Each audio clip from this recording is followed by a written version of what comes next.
Good morning dear students, welcome back to our channel being smart with us. पिछली class में हम exercise 1.4 complete कर चुके थे। आज हम एक्सरसाइज बेसिक इंट्रोडक्शन शुरू करेंगे। इसमें एक्सरसाइज 1.5 में सबसे पहले टॉपिक है complement of a set.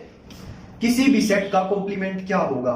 Complement का मतलब होता है कि जिस सेट का मैं कॉम्प्लीमेंट ले रहा हूं ना, उस सेट को छोड़ के सारे एलिमेंट्स, उस सेट के एलिमेंट्स को छोड़ के जितने सारे एलिमेंट्स बच गए वे सारे कॉम्प्लीमेंट ऑफ सेट में आएंगे। ठीक, अब इसको इंग्लिश में देखिए कैसे लिखेंगे। Let U be the universal set and let U be the universal set and A a subset of U. कोई यू यूनिवर्सल सेट है और ए उसका सबसेट है। Then complement of A is the set of all elements of U which are not the elements of A. मतलब complement of set ए में वे सारे element आएंगे जो यू के एलिमेंट तो हैं पर ए के एलिमेंट नहीं है। मतलब वे सारे एलिमेंट आएंगे जो यूनिवर्सल सेट के तो एलिमेंट हैं पर सेट ए के एलिमेंट्स नहीं है। इसको हम देखते हैं वेन डायग्राम से कैसे बनेगा। वेन डायग्राम से समझते हैं कैसे बनेगा। देखो, जैसे ये वेन डायग्राम, ये सेट होता है यूनिवर्सल सेट के लिए। ये मेरा कोई सेट है ए, मतलब मेरे ए कॉम्प्लीमेंट में कौन से एलिमेंट आएंगे? वे सारे एलिमेंट आएंगे यू के जो कि सेट ए के एलिमेंट्स नहीं है। तो ये बाहर जितने भी एलिमेंट होंगे ना इस सेट के बाहर, ये सारे एलिमेंट्स आ जाएंगे ए कॉम्प्लीमेंट में। ए कॉम्प्लीमेंट को हम दिखाते हैं ए के ऊपर डैश लगा के। ठीक, तो ए कॉम्प्लीमेंट में यूनिवर्सल सेट के वे सारे एलिमेंट जो कि ए के एलिमेंट नहीं है। अब दोबारा पढ़ो इंग्लिश में। Let U be the universal set and A be subset of U. ये ए कोई सबसेट है यूनिवर्सल सेट का। Then complement of A is the set of all elements of U which are not the elements of set A. मतलब वे सारे element जो set ए के element नहीं है वे एलिमेंट आएंगे कॉम्प्लीमेंट ऑफ सेट में। इसको हम डिनोट करते हैं ए के ऊपर डैश से। इसको मैथमेटिकल टर्म्स में कैसे लिखेंगे? सेट बिल्डर फॉर्म में x such that x belong to you, you मतलब universal set, and x do not belong to a। मेरे सेट में वे सारे एलिमेंट आएंगे जो यूनिवर्सल सेट के तो होंगे पर सेट ए के नहीं होंगे। ठीक है, एग्जांपल से और क्लियर हो जाएगा।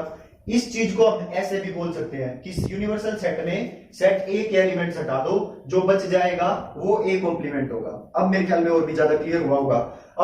अब भी जिसको कोई डाउट बच गया हो वो अब एग्जांपल के साथ खत्म हो जाएगा। तो देखिए एग्जांपल नंबर 20। एग्जांपल नंबर 20 में क्या दिया हुआ है? Example number 20।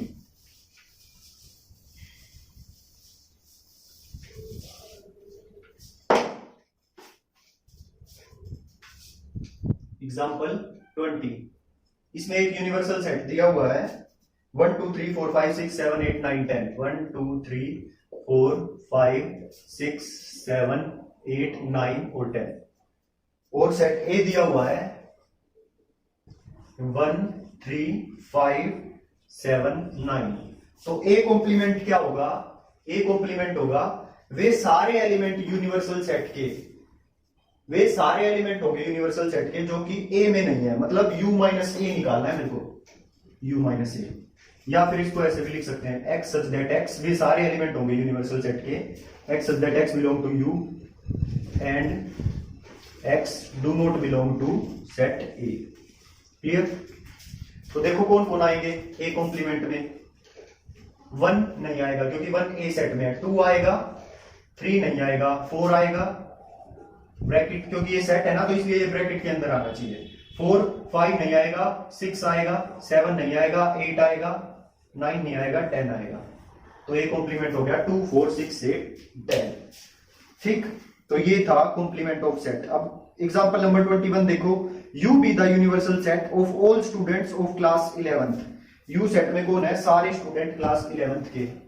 तो एग्जाम्पल नंबर 21, यू सेट में है यूनिवर्सल सेट में all students of class 11th, all students of class 11th of a co-educational school and A be the set of all girls in class 11th। और A क्या है? set of all girls in class 11th। तो A complement क्या होगा? A complement मतलब A को छोड़ के सारे एलिमेंट्स यूनिवर्सल सेट में मेरे क्लास 11th के सारे स्टूडेंट्स हैं, ठीक। ए सेट में मेरे 11th क्लास की जितनी भी गर्ल्स हैं मेरी क्लास में वे सारी गर्ल्स हैं सिर्फ ए सेट में। तो ए कॉम्प्लीमेंट में कौन होगा? ए कॉम्प्लीमेंट में वे सारे एलिमेंट्स होंगे जो क्लास 11th में गर्ल्स को हटा देते हैं, जो बच्चे बच जाते हैं वो कौन होंगे? ए कॉम्प्लीमेंट में। तो कौन बचे?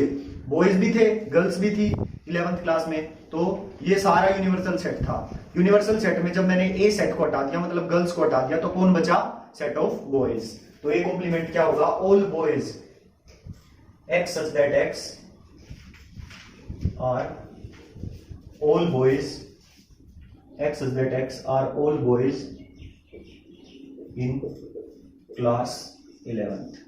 तो क्लास 11th में ए कॉम्प्लीमेंट में सिर्फ बॉयज आएंगे। क्लियर? तो ये था एग्जांपल नंबर 21। अब देखिए एग्जांपल नंबर 22। यूनिवर्सल सेट दिया हुआ है 1 2 3 4 5 6। यूनिवर्सल सेट क्या दिया हुआ है?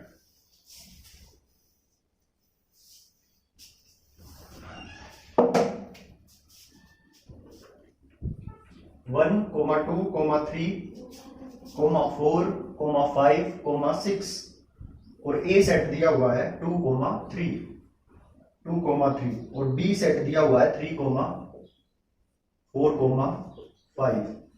ये है बी सेट। मेरे को निकालना क्या है? Find A complement. A complement निकालो, क्या होएगा? बी कॉम्प्लीमेंट निकालो, क्या होएगा? फिर उसके बाद A intersection, A complement intersection B complement निकालना है। फिर उसके बाद ए यूनियन बी निकालना है और फिर शो करना है, show that A union B का whole complement is equal to A complement intersection B complement. तो देखो ए कॉम्प्लीमेंट कौन होगा? यूनिवर्सल सेट के वे सारे एलिमेंट जो कि ए में नहीं है, ठीक। तो ऐसे कौन कौन है? 2 और 3 को छोड़ के पूरा यूनिवर्सल सेट लिख दो, 1 4 5 और 6। बी का कॉम्प्लीमेंट यूनिवर्सल सेट के ये छोड़ के, ये एलिमेंट छोड़ के बाकी सारे एलिमेंट लिख दो। तो कौन कौन आएगा? 1 3 4 5 हट जाएंगे, 2 आएगा, 6 आएगा, ठीक। अब ए कॉम्प्लीमेंट ये सेट है, बी कॉम्प्लीमेंट ये सेट है। इन दोनों का इंटरसेक्शन क्या होगा? जो एलिमेंट दोनों में कॉमन होंगे, दोनों में कॉमन क्या क्या है? 6 कॉमन है, सिर्फ एक 1 कॉमन है। तो 1, 6 ब्रैकेट में लिखे जाएंगे क्योंकि ये इंटरसेक्शन बी सेट होता है। अब ए यूनियन बी क्या? सारे एलिमेंट ए के, सारे एलिमेंट बी के कॉमन एलिमेंट सिर्फ एक बार लिखे जाएंगे, कोई भी एलिमेंट 2 बार नहीं लिखा जाएगा। तो 2, 3 आ चुका तो 3 दोबारा नहीं लिखना, 4, 5। तो ये होगा ए यूनियन बी। अब इसमें कौन कौन आएंगे? इस साइड ए यूनियन बी का कॉम्प्लीमेंट, मतलब यूनिवर्सल सेट के सारे एलिमेंट आएंगे इन एलिमेंट्स को छोड़ के। तो 2, 3, 4, 5 छोड़ के कौन बचा? 1 और 6। तो इसमें कौन कौन आए? 1 और 6। अच्छा, ये इंटरसेक्शन हम पहले निकाल चुके हैं। A complement intersection B complement क्या होगा? 1, 6। तो दोनों इक्वल है ना, सो हेंस प्रूव्ड। ये था एग्जांपल नंबर 21।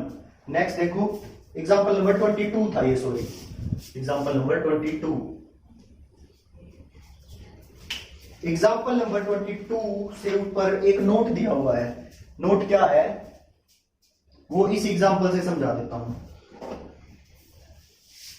देखो इसमें यूनिवर्सल सेट दिया हुआ था और एक सेट ए दिया हुआ था, एक सेट बी दिया हुआ था। इसका हमको कॉम्प्लीमेंट निकालना आ गया कि इसका कॉम्प्लीमेंट यूनिवर्सल सेट के वे सारे एलिमेंट्स होंगे जो ए में नहीं होंगे। तो ये वाले एलिमेंट छोड़ के सारे एलिमेंट आते हैं ए कॉम्प्लीमेंट में। अच्छा, अगर मेरे को ए कॉम्प्लीमेंट का दोबारा कॉम्प्लीमेंट करना हो तो, ए कॉम्प्लीमेंट का दोबारा कॉम्प्लीमेंट करना हो तो देखो यूनिवर्सल सेट के वे सारे एलिमेंट्स आएंगे इन एलिमेंट्स को छोड़ के, 1, 4, 5 और 6 को छोड़ के। तो कौन कौन बचा? 2, 3। तो दोबारा से ए सेट आ गया ना। तो इससे क्या निकल के आया कि ए कॉम्प्लीमेंट का कॉम्प्लीमेंट क्या होता है? दोबारा से सेट वही आ जाता है। मतलब एक बार कॉम्प्लीमेंट कर दिया और फिर से उसका कॉम्प्लीमेंट कर दिया तो क्या दोबारा से वही सेट आ जाएगा। ये हमने प्रूव कर दिया, ठीक है ना। दोबारा समझ लो कि ए कॉम्प्लीमेंट आ गया था मेरा, ये इसका मेरे को दोबारा कॉम्प्लीमेंट करना। दोबारा कॉम्प्लीमेंट करने का मतलब यूनिवर्सल सेट के वे सारे एलिमेंट्स आएंगे, इनको छोड़ के सारे एलिमेंट आएंगे यूनिवर्सल सेट के। तो कौन बच गया? 1 गया, 4 गया, 5 गया, 6 गया, तो बचा कौन? 2, 3। तो ए के इक्वल आ गया ना, इसमें भी 2 और 3 थे, तो ए कॉम्प्लीमेंट का कॉम्प्लीमेंट दोबारा से उसी सेट के इक्वल आ जाता है। ऐसे ही बी में भी चेक करो, बी कॉम्प्लीमेंट का कॉम्प्लीमेंट क्या होगा? दोबारा से कॉम्प्लीमेंट करना है, मतलब सारे एलिमेंट आएंगे यूनिवर्सल सेट के, इन एलिमेंट्स को छोड़ के। तो 1 गया, 2 गया और 6 गया, बचा कौन? 3, 4, 5। तो दोबारा से बी सेट आ गया ना, तो बी कॉम्प्लीमेंट का complement is equal to set B. ये एग्जांपल नंबर 22 के ऊपर नोट दिया हुआ था। तो ए कॉम्प्लीमेंट के कॉम्प्लीमेंट को हम कैसे लिखेंगे मैथमेटिक्स टर्म्स में? ए कॉम्प्लीमेंट का complement is equal to x such that x belong to U and x do not belong to A का कॉम्प्लीमेंट। क्योंकि अब मेरा सेट कौन है? जिस तरह यहाँ पे ए कॉम्प्लीमेंट निकाल रहा था मैं, जब मेरा सेट था ए और यू था यूनिवर्सल सेट, तो मैं मैथमेटिकल टर्म्स में लिख रहा था x such that x belong to universal set and x do not belong to A लिख रहा था। लेकिन मैं अब वो ए की जगह मेरा सेट कौन हो गया? ए का कॉम्प्लीमेंट, और मैं उसका कॉम्प्लीमेंट ले रहा हूं, तो इसलिए मैथमेटिकल टर्म्स में कैसे लिखा जाएगा? X such that x belong to universal set and x do not belong to A का कॉम्प्लीमेंट। ठीक, क्योंकि अब मैं ए कॉम्प्लीमेंट का कॉम्प्लीमेंट ले रहा हूं। तो मेरे ख्याल से समझ में आ गया होगा सभी बच्चों को। नेक्स्ट देखिए, कुछ प्रॉपर्टीज दी हुई है कॉम्प्लीमेंट ऑफ सेट्स की, जो कि आपको ध्यान रखनी है। तो पहले इनको एक बार मैं बोर्ड पे लिख देता हूं, फिर देखते हैं। Some properties of complement of sets. इसके बाद इसकी कॉम्प्लीमेंट ऑफ सेट की कुछ प्रॉपर्टीज करनी है हमको, जैसे हमने यूनियन ऑफ सेट की प्रॉपर्टीज की थी, इंटरसेक्शन ऑफ सेट की प्रॉपर्टीज की थी, वैसे ही कुछ प्रॉपर्टीज कॉम्प्लीमेंट ऑफ सेट की भी हैं। तो फर्स्ट प्रॉपर्टी है कॉम्प्लीमेंट ऑफ सेट की, कॉम्प्लीमेंट लो। कॉम्प्लीमेंट लो मतलब जो सेट है मेरा, जब हम उसका उसी के कॉम्प्लीमेंट के साथ यूनियन कर देंगे तो क्या आएगा? तो आएगा पूरा का पूरा यूनिवर्सल सेट। इसको हम वेन डायग्राम से भी समझ सकते हैं। जैसे ये कोई मेरा यूनिवर्सल सेट है और इसके अंदर मेरा कोई सेट है ए, तो जब ए कॉम्प्लीमेंट क्या होगा? ये सारा और सेट ए क्या होगा? ये बीच का पार्ट। तो इन दोनों का जब मैं यूनियन करूंगा तो पूरा का पूरा यूनिवर्सल सेट नहीं आ जाएगा, सारे के सारे एलिमेंट्स। तो क्या हुआ? ए यूनियन ए का complement is equal to universal set. तो ये प्रॉपर्टी ध्यान रखनी है, इसको बोलते हैं हम कॉम्प्लीमेंट लो। जब मैं किसी सेट का उसके कॉम्प्लीमेंट के साथ उसका यूनियन कर देता हूं तो पूरा का पूरा यूनिवर्सल सेट आ जाता है। ऐसे ही अब देखो, ये कोई सेट है ए और ए कॉम्प्लीमेंट ही है इसका बाहर का पार्ट। जब इन दोनों का इंटरसेक्शन करूंगा तो कुछ भी कॉमन नहीं आया ना। देखो, वो बाहर की चीज अलग और ये सेट ए के एलिमेंट्स अलग, दोनों में कॉमन कुछ नहीं आया ना। इंटरसेक्शन का मतलब क्या होता है कि कॉमन एलिमेंट्स जो होंगे, तो कॉमन तो कुछ भी नहीं आया, तो इसलिए इसका क्या हो गया? 5। तो A intersection A complement is equal to 5 and A union A complement is equal to universal set. Clear? ये था first law, complement law. Next है डी मॉर्गन्स लो। सेकंड है De Morgan's law. De Morgan's law को समझिए, A intersection B का whole complement, मतलब पहले ए intersection B निकालो फिर उसका कॉम्प्लीमेंट लो, तो वो क्या आएगा? किसके इक्वल आएगा? ए कॉम्प्लीमेंट अलग अलग जगह पे कॉम्प्लीमेंट लग जाएगा, इस पे भी लग जाएगा कॉम्प्लीमेंट, इस पे भी लग जाएगा, पर इंटरसेक्शन की जगह ये साइन चेंज हो जाएगा, यूनियन हो जाएगा। जब होल कॉम्प्लीमेंट हटता है, और तो कैसे हटता है? ये कॉम्प्लीमेंट इस पे भी लग जाता है और इस सेट पे भी लग जाता है, और बीच में इंटरसेक्शन की जगह यूनियन आ जाता है। बस ये कौन सा लो है? डी मॉर्गन्स लो। ऐसे ही अगर बीच में यूनियन होता और तब होल कॉम्प्लीमेंट होता तो कैसे हटता ब्रैकेट? पहले ये कॉम्प्लीमेंट इस सेट पे लग जाएगा, फिर बी सेट पे लग जाएगा, और बीच में यूनियन की जगह इंटरसेक्शन आ जाएगा। इसको भी हम वेन डायग्राम से समझ सकते हैं। तो देखो, फर्स्ट ये हमारा यूनिवर्सल सेट है, ये कोई सेट है ए, ये कोई सेट है बी। ठीक, तो ए इंटरसेक्शन बी क्या होगा? ये बीच वाला हिस्सा, ये हिस्सा, तो ये होता है ए इंटरसेक्शन बी। अब इस ए इंटरसेक्शन बी का कॉम्प्लीमेंट लेना मेरे को, मतलब इतने पार्ट को छोड़ के सारा आ जाएगा ए इंटरसेक्शन बी के कॉम्प्लीमेंट में। ठीक, इतने पार्ट को छोड़ के ये सब आ जाएगा, ये सब, मतलब ए इंटरसेक्शन बी नहीं है, बाकी सब सारे एलिमेंट्स आ गए। तो ये क्या हो गया? ए इंटरसेक्शन बी का कॉम्प्लीमेंट। अब देखो, ए कॉम्प्लीमेंट, अब ये इसका डायग्राम बनाते हैं, इसका डायग्राम बनाओ। ये है सेट ए, ये है सेट बी। तो ए कॉम्प्लीमेंट क्या होगा? अगर ये सेट ए है और ये सेट बी है, तो ए कॉम्प्लीमेंट होगा मेरा ए को छोड़ के सारा, ए को छोड़ के सारा, तो ये हो गया ए कॉम्प्लीमेंट। ठीक, बी कॉम्प्लीमेंट क्या होगा, बी को छोड़ के सारा, बी को छोड़ के सारा मतलब ये सारा, बी को छोड़ के सब, बी को छोड़ के सब। तो देखो शेडेड सारा का सारा एरिया शेडेड हो गया, बस एक ये बीच का ये पार्ट बचा है। ठीक, बाकी सारा शेडेड हो गया, ये भी, तो बस ए इंटरसेक्शन बी वाला पार्ट बचा है ना। और ये देखो ये भी वही था, ये पार्ट बचा था, बाकी सब शेड हो गया था, तो दोनों इक्वल हुए ना। तो इसलिए ए इंटरसेक्शन बी का होल कॉम्प्लीमेंट किसके इक्वल होता है, A complement union B complement के। हम इसको भी देख सकते हैं, देखो ए यूनियन बी का whole complement, A union B का होल कॉम्प्लीमेंट, ये है सेट ए, ये है सेट बी। तो ए यूनियन बी ये सारा पार्ट होगा, ये सारा पार्ट, इसका कॉम्प्लीमेंट क्या होगा, इसको छोड़ के सारा, तो इसको छोड़ के सारा ये। क्लियर, ए यूनियन बी का कॉम्प्लीमेंट करना था ना, तो ए यूनियन बी क्या, ये सेट, ये वाले पार्ट, इसका कॉम्प्लीमेंट क्या होगा, इसको छोड़ के सारा यूनिवर्सल सेट। तो ये हो गया ए यूनियन बी का कॉम्प्लीमेंट, ये जो शेडेड पार्ट है। देखो इसको रब कर, इसको नोट कर लो क्योंकि इसको रब कर रहा हूं मैं। अब ऊपर बनाते हैं इसका डायग्राम, तो ये डायग्राम तो ये बन गया, अब ये डायग्राम बना रहा हूं मैं। ए कॉम्प्लीमेंट, ये है सेट ए, ये है सेट बी। ए कॉम्प्लीमेंट मतलब ए को छोड़ के सारा, ये सब। बी कॉम्प्लीमेंट मतलब बी को छोड़ के सारा, तो ये देखो ये बाहर वाला पोर्शन तो दो बार शेड हो रहा है, हो रहा है ना।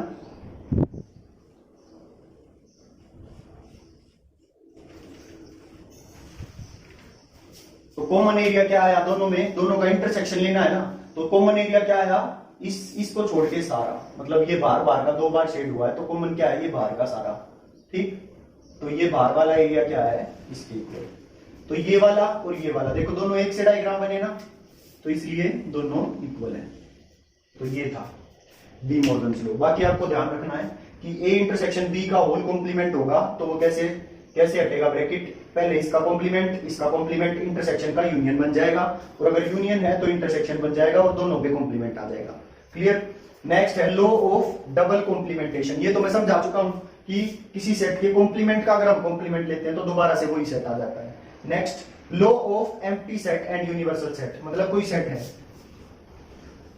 है खाली मतलब उसमें कुछ भी नहीं है, उसका कॉम्प्लीमेंट लूंगा तो क्या आ जाएगा, पूरा का पूरा यूनिवर्सल सेट। ठीक, उस सेट में कोई एलिमेंट ही नहीं है तो उसका कॉम्प्लीमेंट लेने पे क्या आ जाएगा, पूरा का पूरा यूनिवर्सल सेट। और पूरा का पूरा यूनिवर्सल सेट है, पूरा का पूरा यूनिवर्सल सेट, इसका कॉम्प्लीमेंट लूंगा तो क्या आ जाएगा, पूरा का पूरा यूनिवर्स के एलिमेंट नहीं लेने, तो मतलब कोई भी एलिमेंट नहीं लिया, तो इसका मतलब क्या आया, यूनिवर्सल सेट का कॉम्प्लीमेंट 5। समझ गए ना, क्योंकि सारे एलिमेंट यूनिवर्सल सेट के अंदर होते हैं और मैंने यूनिवर्सल सेट का ही कोई एलिमेंट नहीं लेना, तो फिर क्या बचेगा, कुछ भी नहीं बचेगा, तो क्या आएगा 5। क्लियर। तो ये थे चार law, complement law, De Morgan's law, law of double complementation, law of empty set and universal set.